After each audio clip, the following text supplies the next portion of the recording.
Listeners, beware. This podcast contains themes of the macabre and does not shy away from the details. Our content is graphic and our language is colorful. We might not be your cup of tea, so listener discretion is strongly advised.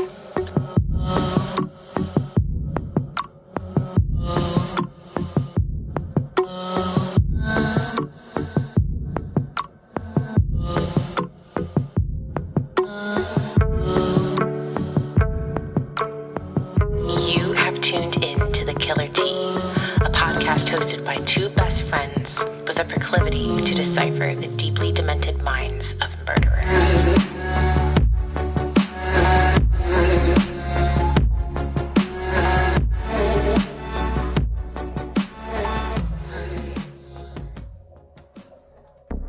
Welcome to Season 2, Episode 13 of The Killer Tea. Today we'll be discussing Belle Gunness, the Black Widow of Laporte. We are your hosts, Christina and Chelsea, and we are back on our bullshit yet again. You know, for some reason, even though it has only been our standard amount of time, I feel like it's been a month since we recorded last. And it's probably because I've done 80 million things and still have 80 million things to do. Yes, I was thinking about that today, and I'm like, man, it's been so long since we recorded, but it's been a week. I did notice, because Chelsea and I recently switched who we host our podcast through, that we do have a bit of fall off at the end of the episode. So I just wanted to throw this in here real quick for those of you who have tuned in and are listening.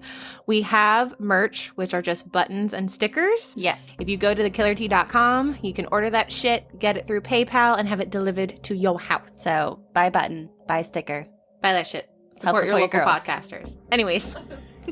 On today's episode, we are bringing you none other than a Black Widow, which I feel like has been a hot second since we've covered a Black Widow. It has been a minute. Now, my thing about Black Widows that I find to be intriguing is that they're so maniacal in their planning. Like, they purposely choose victims who are much like how male serial killers hunt minorities and at-risk populations. Black Widows are like, I married him and then I whacked him. They look for dudes who are in need of attention and a wife and empathy, and they willfully exploit that. That's just silence. I kill you. Yes, very much so that. Am I setting the scene? You set the scene last time. You can set the scene.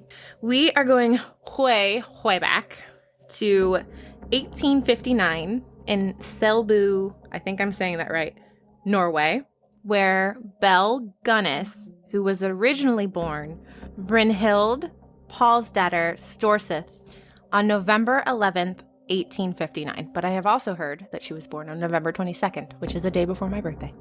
The daughter of a stonemason, Brynhild and her siblings grew up on a poor cotter's farm in the Norwegian countryside. Now, I just said that she was born on a cotter's farm and her dad was a stonemason. A lot of other podcasters and YouTubers that I watched when doing this research said her entire family were in the circus, and that while poor, actually were very diligent with their savings and were able to retire early and got this big old farm that she grew up on. I could find absolutely no information that substantiated those claims, but I did hear it from people like Bailey Sarian and a few other podcasters. So maybe they were all secretly in the circus, but I have no confirmation of that. Well, I mean, we're talking 1860s. Yeah. Once again, we're going way back in time. Anything is possible. The area that she grew up in, Selbu, was populated by farmers, and their seemingly large population of 5,400 people made it hard for homesteaders to maintain a sustainable living. During Brynhild's teenage years, she was raised in a rather religious community that was overseen by a very strict priest, Agathon Bartholomew Hanstein. Because of her lower social economic status, her family was forced to sit in the very last row at the church and at school under Agathon's term. During this time period in Norway, there was a sort of hierarchy amongst practitioners in the Church of Norway, and Father Agathon, like many others during this time, believed that the poor converts that were from Nordic paganism were seen as lowly sinners. that were more susceptible to temptations of the flesh and evil. Because, pagans dancing naked in the moonlight. It's because of this that they were not treated with the same respect as their wealthier community members. I didn't know this at all. Not that I know very much about Norway during this time anyways, but as we were doing our research, that really stuck out to me because I don't think I have heard that of any other Abrahamic religions thus far. It's not shocking to me because when you think of the Celtic people and the Gaelic people in Scotland and Ireland when Christianity was kind of coming in, that makes sense to me because they were seen as less than. Debauchery, pagans, sex, scandal, magic, women with their voodoo vaginas. I like pagans. So if you can imagine, you're poor as shit. You've got siblings, you're working the farmland, and not only when you go to school, but even at church, in the eyes of God, you're seen as less. I can only envision that having some sort of problematic influence on one's development. I mean, I think we can agree that Christianity in and of itself can be problematic. In 1877, when Brynhild was 18, a rather traumatic event happens. Picture this. You're 18, you're unmarried, and somehow you fall pregnant. Somehow. It's just things happen. Their legs were akimbo. I don't know. But there's no mention in the research of her falling in love. There's no mention of a beau. So it's just kind of stated that she's 18 years old and pregnant. I don't know if this happened on accident or if she was in love or if she was potentially sexually assaulted. Don't know. However, for whatever reason, she goes out to this community party and there's a mixing of class going on. Everybody's having a good time when suddenly there's this altercation between her and a wealthier nobleman. Something transpires where he assaults her and kicks her in the stomach, which results in her ultimately losing the baby. You would think that there's all these people around, a pregnant teenage girl is assaulted. Well, I guess she's considered a woman at this point. That there would be some sort of ramifications for the guy who did this. Well, looking back just on the little bit of history that we've covered already, that's clearly not the case because he's wealthier. So I'm sure he is seen as more in God's eyes. So, well, nothing happens. Surprise, surprise. He gets away scot-free, but mysteriously, after she receives no justice for losing her baby and being assaulted, he mysteriously dies of cancer, they think, but it's stomach cancer. Or was it? Poison? According to anyone who knew her at the time, this loss of the infant changed Brynhild forever, basically. This led me to do some research on the psychiatric implications of a miscarriage or miscarrying a baby on women. And what I found was there's significant research done by Dr. Blackmore of the University of Rochester Medical Center that says a woman who has a miscarriage is at risk for depression and anxiety symptoms in subsequent years after. Blackmore also found that even after having a healthy child, women who miscarry have a higher risk of postpartum depression. None of that shocks me. Zero. Not a zilch. She conducted a 2011 research project of over 13,000 women for 3 years post-birth. 2,823 of those women had miscarriages, and of 15% of those, they experienced clinically significant depression and or anxiety after pregnancies for up to 3 years. There was even more research done by Cheryl S. Heller, and she looked at mothers who had delivered a child within 19 months after a perinatal loss or a miscarriage. And she found that when a child was a year old, the researchers assessed the mother-child attachment relationships and found that 45% of the infants had a disorganized attachment to their mothers. And a 2001 study also found evidence of disorganized attachment behavior in infants born subsequent to stillbirth. What is your interpretation of that? This goes into attachment theory. And, it depends on what your opinion is on attachment theory. But basically, attachments are what we make with our caregivers as infants. And there are healthy attachments and there are unhealthy attachments. And disorganized would be unhealthy. It basically all boils down to on how your needs were met as a baby. Mm-hmm. So if you have very secure attachments, that means your parents were attentive. They met your needs when they needed to be met. So when a baby cries, especially under 6 months old, but to form secure attachments, that infant would need to be picked up, held, comforted, skin to skin, fed when they needed to be fed, changed when they needed to be changed, and to have the correct sleep and attachment with their caregiver. So are you saying this research ultimately alludes to the fact that these mothers weren't providing those things, or were... No, it says disorganized attachments, and I'm not overly familiar with disorganized attachments, but it leads me to believe that there may have been needs that were met and then needs that were not met, and so the infant would kind of form confused attachments. But overall, that's, from my memory, that's what it means. I felt like this information was relevant because you have an 18-year-old girl who is potentially sexually assaulted. It only said assaulted in this description of what happened, and then physically assaulted. And she goes through a traumatic labor and delivery. In case you weren't aware, when you miscarry, you ultimately give birth to the child. Right. It doesn't say how far along she was, but again, regardless, that's traumatic. And then you still have things like postpartum depression and forming strong bonds with children. Ultimately, this research says could be somewhat problematic or difficult or very complicated, to say the least. Well, I mean, and that makes sense too, because you think about it, when we experience loss, especially the loss of children, that has a gigantic psychological impact on us. Parents are not supposed to outlive their children. And then you have accounts from other people saying that this changed her forever. Right. The purpose in bringing this all up is perhaps this is what flipped the switch, the turning point for her. And we'll learn all about her attachment issues to children much, much later. Yeah.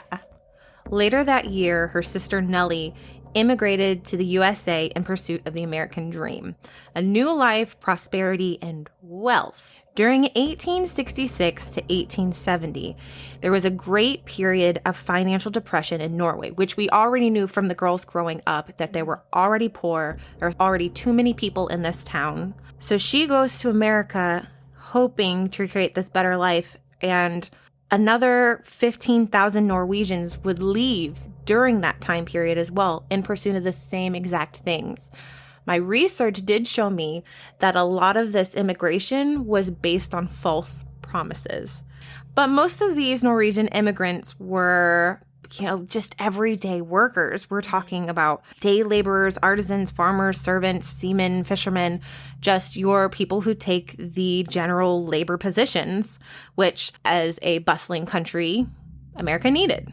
So of course they were trying to entice people over. Of course. After arriving in the U.S., Nellie would frequently write back to her sister, trying to encourage her and entice her to move to America. She would weave these tales of how well she was doing and how happy she was and the wealth that she had found. So by the end of it, Brynhild was like, girl, I'm coming. I need to get out of here. With nothing holding Brynhild in Norway and enticed by her sister's tales of success, she goes and seeks employment at a wealthy farm. She watches how the other half of society lives and feels super envious and is determined that she too was destined for a life of servants and wealth.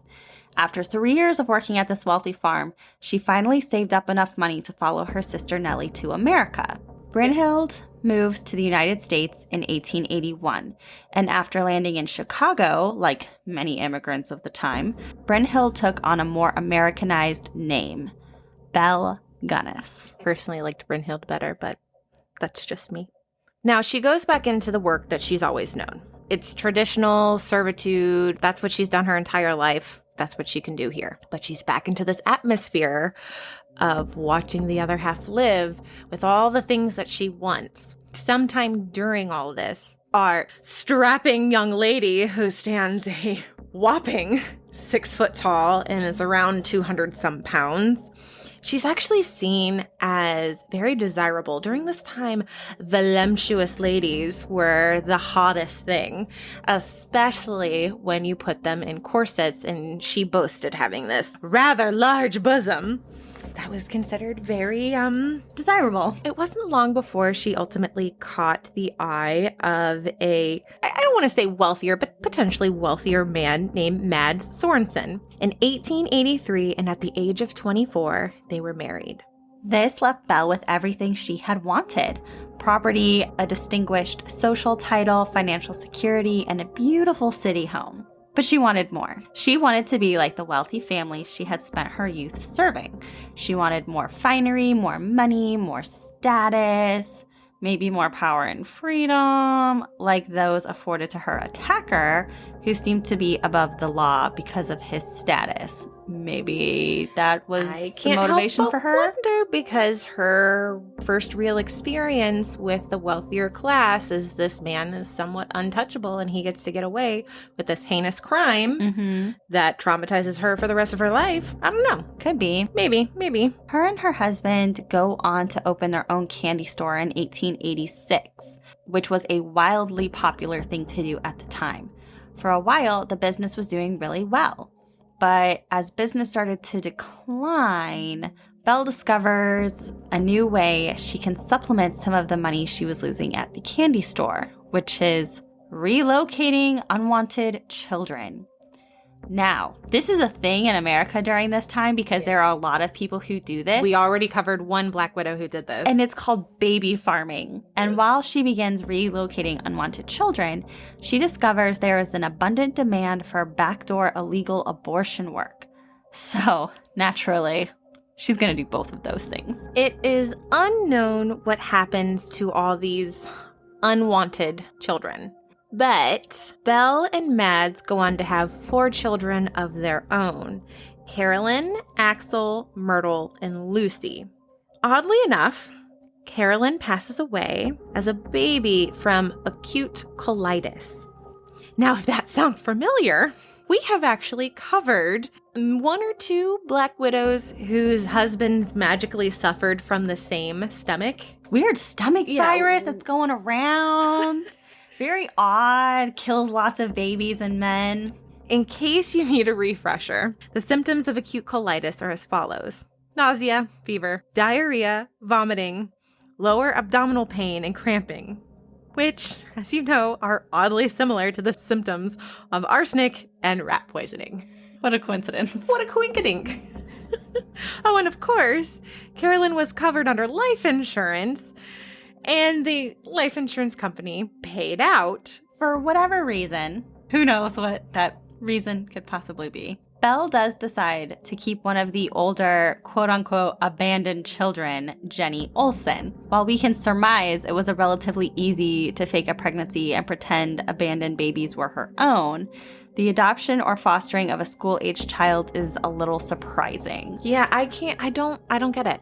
It's said by Belle's sister Nellie that the couple never actually had any legitimate children of their own, and she claims that Belle tried to legitimize pregnancies by stuffing cushions under her clothes and using fake birth certificates.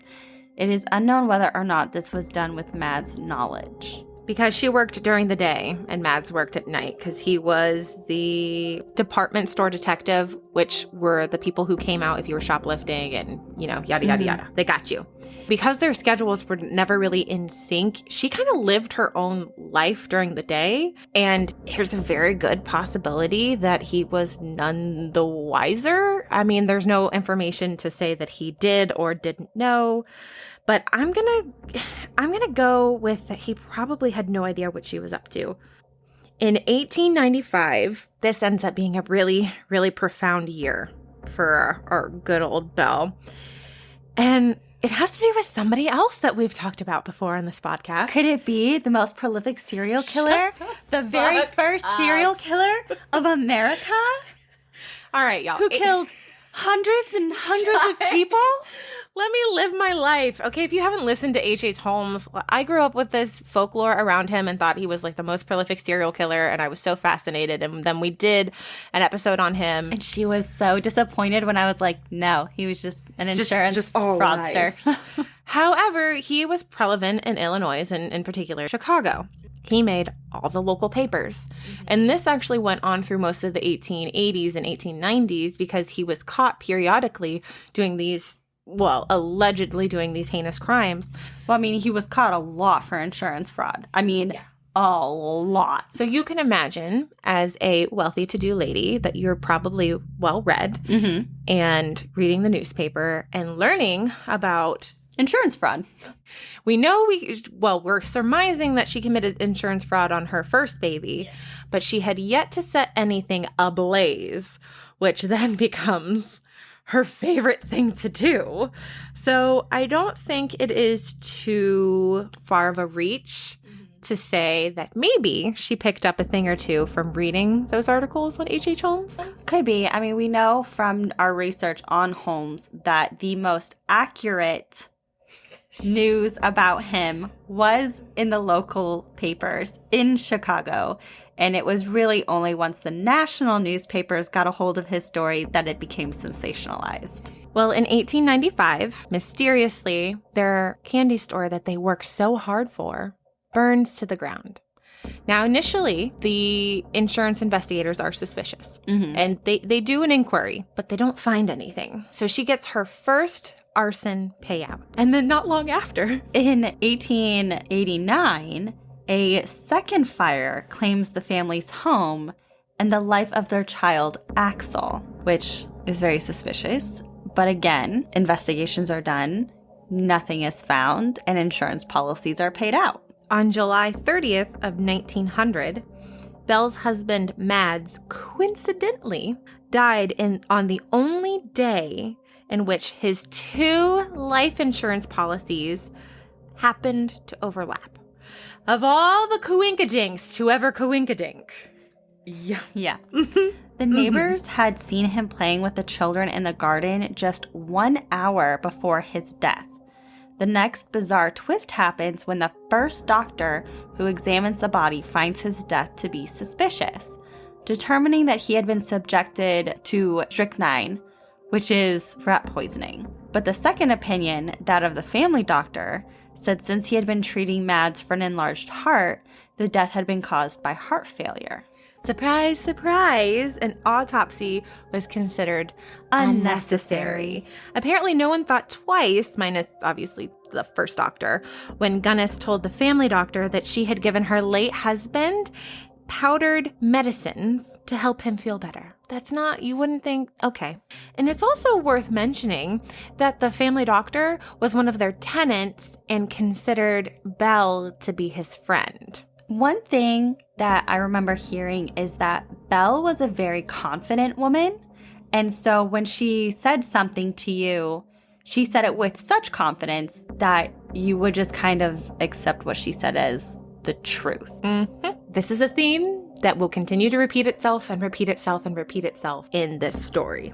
You know, the lady whose attacker back in Norway mysteriously died, that lost one child to stomach issues, not unlike poisoning, had 2 unexplained building fires, lost another child during one of those said fires, now a husband whose death resembled rat poisoning, and was all covered or paid out by insurance.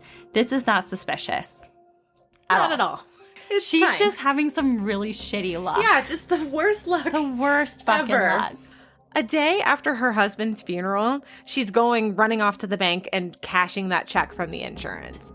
Not to say that nobody was suspicious, because Mads' family was actually a tiny bit suspicious and actually had asked for an autopsy, but they couldn't afford to pay for it, so nothing was ever done. That payout was around $8,600, which, accounting for today's money, is well over $200,000. So in 1901, Belle then bought a 40-acre farm in La Porte, Indiana, because everybody's gossiping at this point in Chicago, and she wants the fuck out of there. Oh, of course. With the intent of developing a pig farm.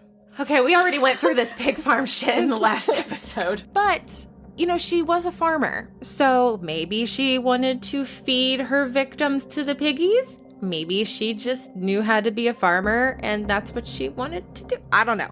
But she moves there with her quote unquote biological daughters, Myrtle and Lucy, and then her adopted daughter, Jenny. The home which Gunness purchases was actually infamous in LaPorte for being a brothel. Scandalous. And the neighbors were like stoked that she's moving in, this godly woman with her children, and they're just so excited to have some civility in the neighborhood. Get that guy here. Shit's gonna be wild, guys. Strap the fuck in. Very shortly after, on April 1st of 1902, Belle marries again. She's just a lonely woman. She doesn't want to be by herself. This time to a butcher, Peter Gunness, who himself was a widower with 2 daughters. Within 1 week of their marriage, Peter's youngest daughter dies while in the care of Belle. Now, it's uncertain whether or not her new husband is suspicious of Belle, but he does send his only surviving daughter away, which, If anything, he has to have some sort of suspicion. Yeah. This is the best thing he could have done for his daughter because guess who dies a mere 8 months later? Oh, Jesus. I know you're super shocked, but it's Peter. He dies. He's the one who dies. I shouldn't laugh. But it's, oh God, I can't help it. It's just like the writing on the wall. Like, guess who dies? Oh, her husband. Guess who also dies? Oh, his kids. Like, huh. But this time she changes it up a little bit. She was feeling a little spicy. She got to keep things spicy. This is very unusual for a woman killer, too, by the way. Like, this is violent and not the usual way to go. Belle claims to have found Peter on the floor in the kitchen, surrounded by a pool of his own blood, with a split down his head and a crushed nose. Sweet, sweet innocent Belle claims that in a tragic turn of events, a meat grinder fell from the shelf and collided with his head. More like she slammed a meat grinder into his head. This bitch is 6 feet tall. She said he was able to get up after the incident and climb into bed, where at some point in time during the night, unfortunately, he succumbed to his injuries and he passed away. So did she smack him in the head before she drug him How into did the his bed? nose break? So this is her excuse that she uses, but his family, his friends, the community are like, this guy's an experienced butcher. How is he going to make such a rookie mistake? This doesn't make any sense. So there's definitely suspicion amongst the community and his family going around at this point. But, authorities, once again, couldn't prove anything. And she gets a hefty life insurance policy payout again. Well, because what do you know? Surprise, surprise. Of course, Peter has a life insurance policy. And the authorities, they can't fucking find any foul play because that was just a mysterious, crazy accident that totally makes sense and is viable. So Gunness gets paid out. Now, Peter's family are not idiots. They know his only living daughter has birthright to that insurance money. However, this becomes a really nasty battle between the two. You don't say. And his family kind of has to make a choice. Are they going to pursue her so that his daughter can get the money? Or are they going to put the child at risk of something happening to her because mysterious things seem to happen when Belle is around? Ultimately, they decide to keep the daughter with them. And as Belle can see this whole situation unravel, surprise, she's pregnant out of nowhere. Maybe they actually did get pregnant, or maybe she did what she always did, which was shove a cushion under there and surprise, baby. And this baby just so happened to be a boy. And males always inherit the wealth of their father over a female child. So Belle receives the $4,000 payout, which is $100,000 in today's money. The district coroner reviews the case and unequivocally states that this is a homicide, that this was murder. There's no question in his mind. He organizes a coroner's jury to investigate. Meanwhile, Jenny Olson, who is now a teenager, she's 14, was overheard confessing to a friend, a classmate, "My mama killed my papa. She hit him with a meat cleaver and he died. Don't tell a soul." Jenny was then brought before the coroner's jury, but denied having made the remark. Gunness, of course, reclaimed her innocence and somehow convinced the coroner that no wrongdoing was done whatsoever. How is this motherfucking woman this goddamn... I need a lesson. How? How are you this charming? In late 1906, Belle told neighbors that her sweet, innocent little foster child, Jenny, had gone away to Lutheran College in Los Angeles. Some neighbors were informed that this was like a finishing school for young ladies, when in fact, Jenny's body would later be found on the fucking farm. In 1907, Gunness employed a single farmhand, Ray Lamphere, to help with chores. Now, Belle needs to keep the money coming in, and suffice to say, the husband pool in LaPorte has officially run dry. So she puts out a singles ad, as you do, in a Scandinavian newspaper looking for another husband. You gotta read it. This is her ad. Personal, comely widow who owns a large farm in one of the finest districts in LaPorte County, Indiana, desires to make the acquaintance of a gentleman equally well provided with a view of joining fortunes. No replies by letter considered, unless sender is willing to follow answer with a personal visit. Triflers need not apply. Okay, there's a lot to unpack here. I know that people were very straightforward back in the day when it came to finances, and like marrying for wealth was very common. So I get that. That's fine. I just, for one, the triflers comment. In this letter, you can already see how she's planning on fucking killing them. Because what she's saying is, you need to come here. Don't send a letter. Just come here. Don't play, bitch. Just come here. Show up. She just doesn't want people to know. Yes. She also goes on to demand that no correspondence will be received unless the men promise to visit her farm shortly after. Ever the clever bitch, she also informs the applicants that there are bandits around and sew the money into your jacket. Bandits in Indiana. In Indiana. Pew, pew, pew. Fucking Robin of Locksley. Taken up in Indiana. I didn't realize we were in the Wild Wild West. Jesse James, is that you? All right. This bitch. Here's another thing that she tells them. No one understands our love. Do not tell anyone you are coming. How is this not... What do you mean no one... Bitch, you put your thing in a wanted ad. Like, she succeeds. She succeeds. The mailman claims that she would receive 1 to 4 letters a day. And if there was ever a day where she didn't get a letter, she was visibly upset. Men would show up to the farm with very high expectations of joining their mutual wealths and living an esteemed, plentiful life. She would play the dutiful betrothed role well, cooking for them, waiting on their every possible want or need, and once she exceeded their expectations, she would encourage the men to buy shares in her farm. Picture this. I'm your wife. I'm your girlfriend. Just doing wifey things. Oh, you want a pie? Here's a pie. You want me to rub your feet? Buy my farm. Pay off my mortgage. Okay, great. Let's go to the bank. I love you. The men would go to the bank, get loans or withdraw their own funds, and then vanish without a trace. Just disappear off the face of the earth. Now, clearly we can surmise that this bitch probably poisoned their food. It's more than likely what happened. What went down. Smash them over the head with a meat cleaver. And then feed them to her pigs. But I also wonder if her handy-dandy farmhand, Mr. Ray, may have helped, because scandal. We'll learn more about Ray later. One of these eligible bachelors was John Moe, who arrived from Elbow Lake, Minnesota. Now, he brought with him $1,000 to pay off her mortgage, because again, this was really, really important. She wanted her mortgage paid off. Or so that's what he told her neighbors. But interestingly enough, she introduced him to her neighbors as her cousin.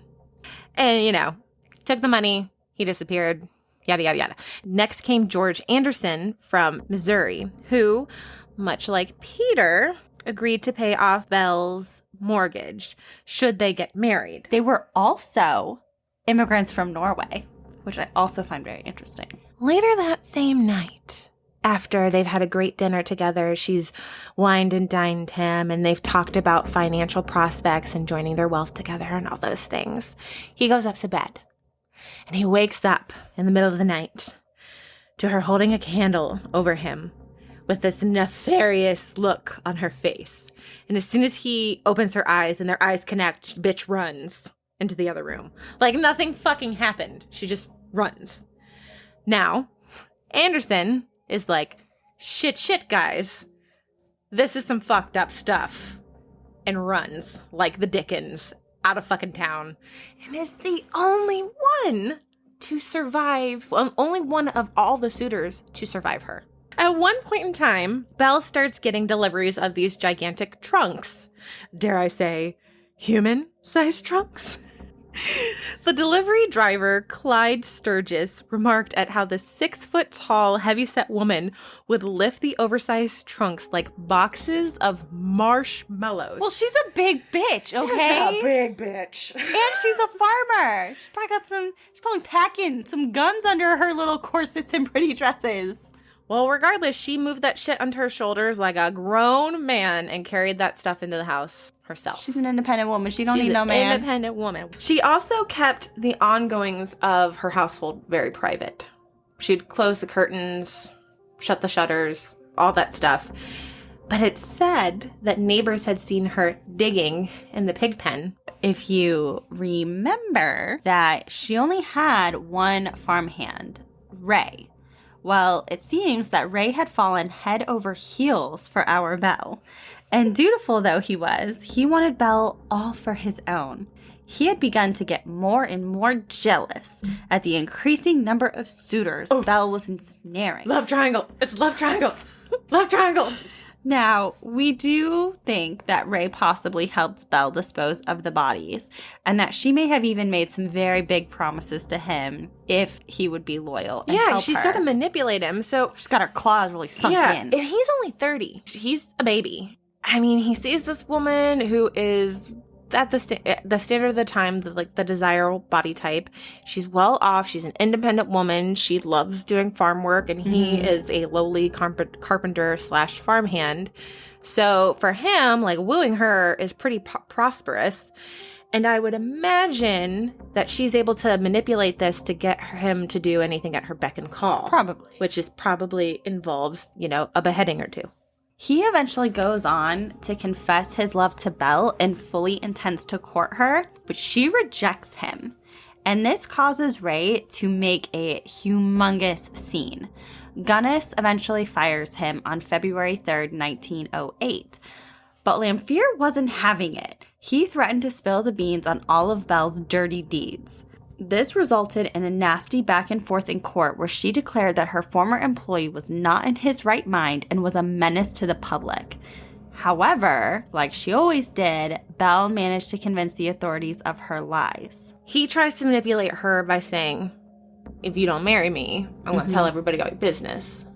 And rather, she's trying to cut him off by ruining his reputation with everybody else. Right. And I think for a while she's convinced that this plan's going to work. But when they go to court, the jury does say, okay, we're going to do a sanity test on him. Well, he's completely sane. And he gets to walk free. So now she's just going with defamation of character to try and deteriorate the public image of him. But hers is already so down the fucking drain that I don't think this would have worked anyways. No. So, as we said, Ray is released because he's found to be completely sane and not guilty of any of these things that she's claiming. So she goes back to the court a few days later and complains to the sheriff that Lamphere had visited her farm and had this big argument with her, and she believed that he was a threat to her family and had Ray arrested for trespassing. But he is again released, but goes back to see her again and again, but she keeps driving him away. So he's clearly just Kicked puppy. Yes.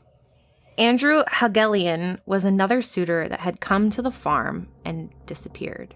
But unlike the others, He actually told his family what he was doing, where he was going, and who he was seeing, because everybody else she had encouraged not to. Right. He didn't listen. His brother was expecting to hear from him.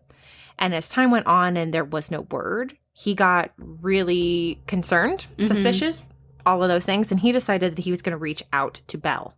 This did not quite go as he planned, because she responded back and said, "Oh, he's not here. He must have gone home to visit family." And the brother saw right through this and was like, nay, that's bullshit. There's no way he would have contacted me. Right. So she responds back, "Well, I mean, I'll help you if you want to do a full search here, but that's going to cost a lot of money. Do you really want to pay that? And I expect to be paid for my time." The fucking goal of this bitch. On one hand, we have Ray Lamphere, who is essentially a ticking time bomb of all her secrets. And now she has the brother of a man that she most certainly killed, not buying any of her bullshit.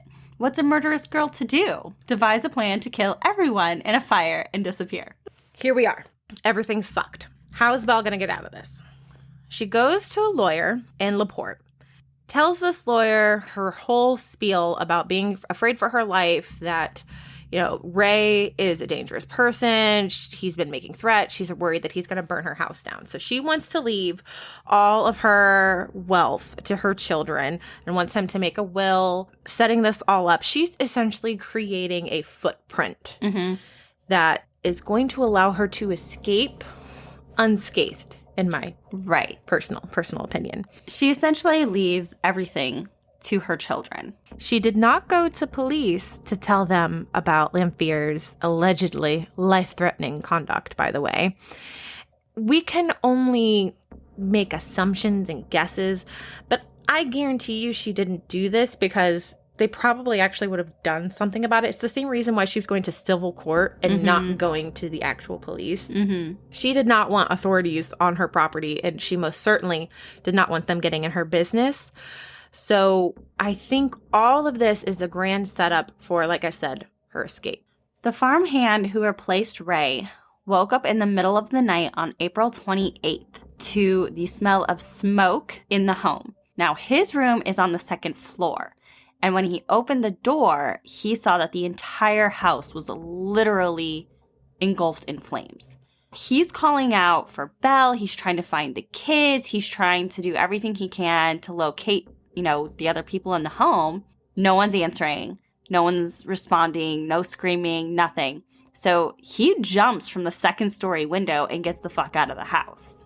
I mean, what are you going to do? Yeah, that's a terrible way to go out. But he actually is whole and able to make it to town where he gets help. But by the time help arrives, the house is destroyed. The 3 children are all found dead in their house. And there's a 4th body, which is supposed to be Belle's, but it's beheaded. So they can't make a positive identification. How does one's head become detached from one's body in a house fire? If it was a crime of passion committed by Ray, who just couldn't take his jealous rage anymore, and he beheaded her. He chopped her head off? That seems awfully Well, he was her suspicious. Grim Reaper. He had been committing all these other crimes and helping her cover them up. He was just so enraged and couldn't take it anymore. But here's the thing.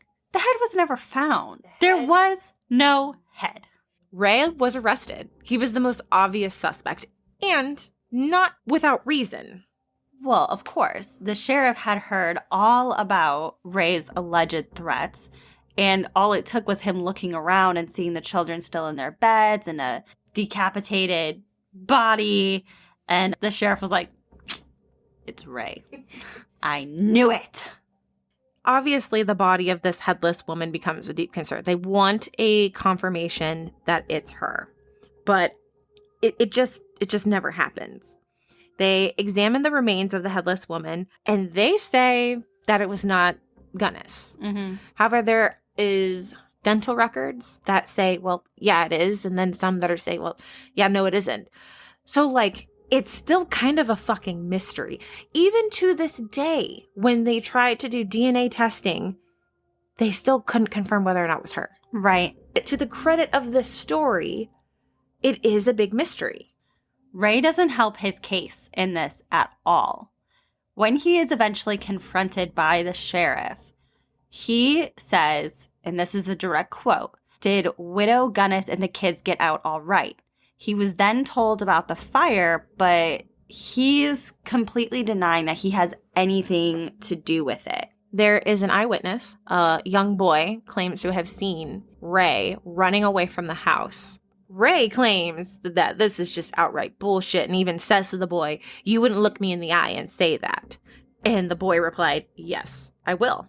You found me hiding in the bushes and you told me you'd kill me if I didn't get out of here." He is charged with murder. Right. The body of the headless woman that was found in the burned down house, this becomes a big deal to the LaPorte residents. They're very worried, don't know what is going on, and nobody basically believes that this is the remains of Belle Gunness. We mentioned the dental reports. So her dentist does a bunch of work, and he found what he thinks to be 2 human canine teeth with their roots still attached, porcelain teeth, and gold crown work in between. Norton identified them as work he had done for Gunness. So as a result, at the time, the coroner, Charles Mack, officially concluded that the adult female body discovered in the ruins was ultimately Belle's. But again, present-day DNA still can't confirm that. Doctors that had measured the body that had been found in the house stated that the corpse was only 5'3" tall and weighed no more than 150 pounds. And this was, assuming that the head had been still attached. Belle Gunness was a 6-foot tall woman. Mm-hmm. There's no freaking way that she magically shrunk, 9 inches she would have had to lose in over 50 pounds? Well, aside from the fucking body, they decide that they're gonna look over the entire 40 acres of this farm. Oh, buddy, do they find some really interesting shit while they're there. As the days progressed and the disgusting, gruesome, hard work continued, one body after another was discovered in the pig pen. And most of them were Scandinavian immigrants. Almost all of them were Scandinavian immigrants. So she clearly has type. Immigrant men who come to America who are looking for love, and this Black Widow takes advantage of these vulnerable men. Interesting. Interessante. The list extensive. There's even some children and daughters and girls thrown in there, which were servants and potentially some abandoned children. But ultimately, most of the remains could not be identified. Unfortunately, her death toll, relatively high. In the 40s. It definitely maybe higher. In the 40s. Police did everything they pretty much could at the time, but there really wasn't much that they could do. This is very early 1900s. There's not a lot of technology around. It's dental records, and that's pretty much it. Yeah. But this takes us to Ray and his trial, because he is arrested and charged with the murder of Gunness and her 4 children. He is arrested on May 22nd, 1908, and he's tried for the murder and the arson. He is completely denying any charges this entire time. And his defense is literally hinging on the claim that this body of the woman they found is not Gunness's body. He essentially airs all of Belle's dirty laundry during his testimonies. But this mystery woman that people cannot decide whether or not it's her or if it's not her was a woman from Chicago that was lured to the farm under the pretense of keeping her as a housekeeper just days before she was ultimately murdered. Mm-hmm. Gunness, according to Ray, had drugged the woman, then bashed in her head and decapitated her body, taking the head, which had weights tied to it, to a swamp where she then threw it into the really deep water and then chloroformed her own children, smothering them to death, and then dragged their small bodies, along with a headless corpse, to the basement. But earlier reports had said that they were found in their beds. Very confusing. Yes, very, very confusing. Ray goes on to say that he drove her to the train and that she moved away and is gone. Mm-hmm. That she's still alive and well. I go back and forth on this, honestly, because his story makes a lot of sense, but then there's also more questions.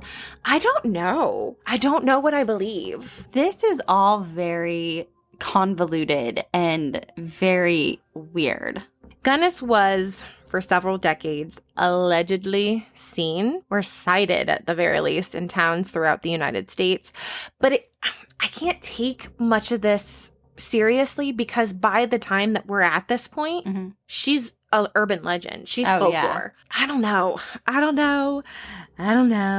We should mention what happened to Ray, though. Oh, yeah, sorry. Ray is eventually found guilty of arson, but is acquitted of the murder charges. So on November 26, 1908, he was sentenced to 20 years in state prison in Michigan City, but he died of tuberculosis on December 30th, 1909.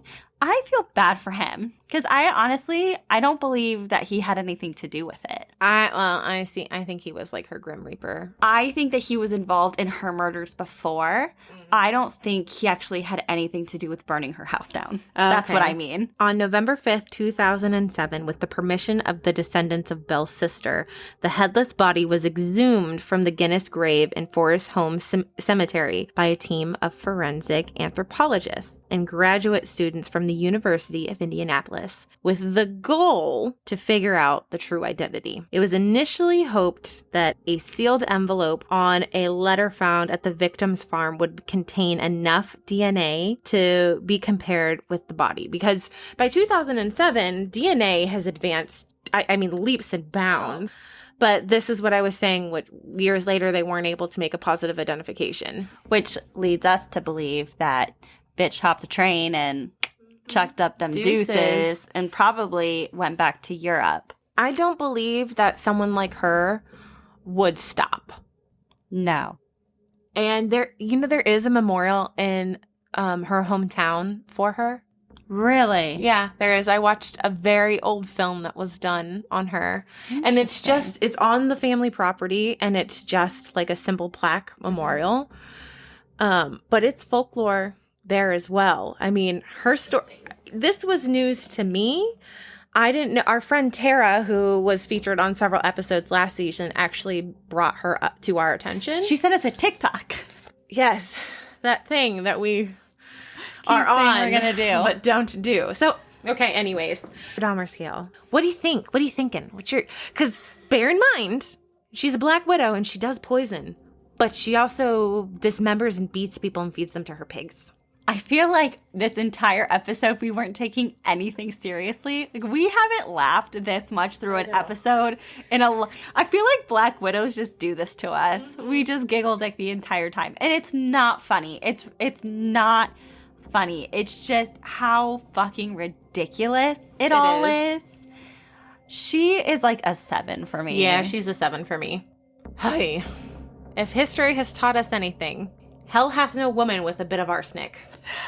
If you like this episode, I highly recommend you get on YouTube and go watch Bailey Sarian's video on her Murder Makeup Mondays. I was laughing my ass off when she was like, Aqua Tofana. You know what? We don't even need a palate cleanser for this episode. We haven't been serious enough. Let me just tell you that y'all need to go leave us a 5-star review on Apple Podcasts or wherever there's a review system for you to leave us. Facebook, whatever. Follow us on all of our socials at The Killer Tea. Send us an email. Buy our merchandise and tell us you love us and that we're pretty. Thanks. Until next time. Bye. Join us in the next episode where we discuss Wesley Allen Dodd, the Vancouver child killer.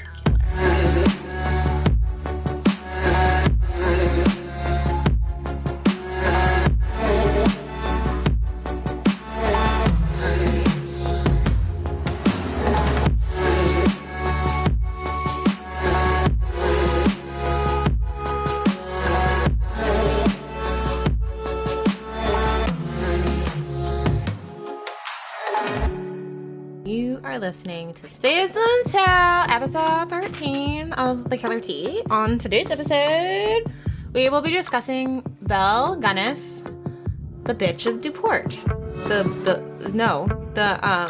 The Black Widow of Laporte. Storset.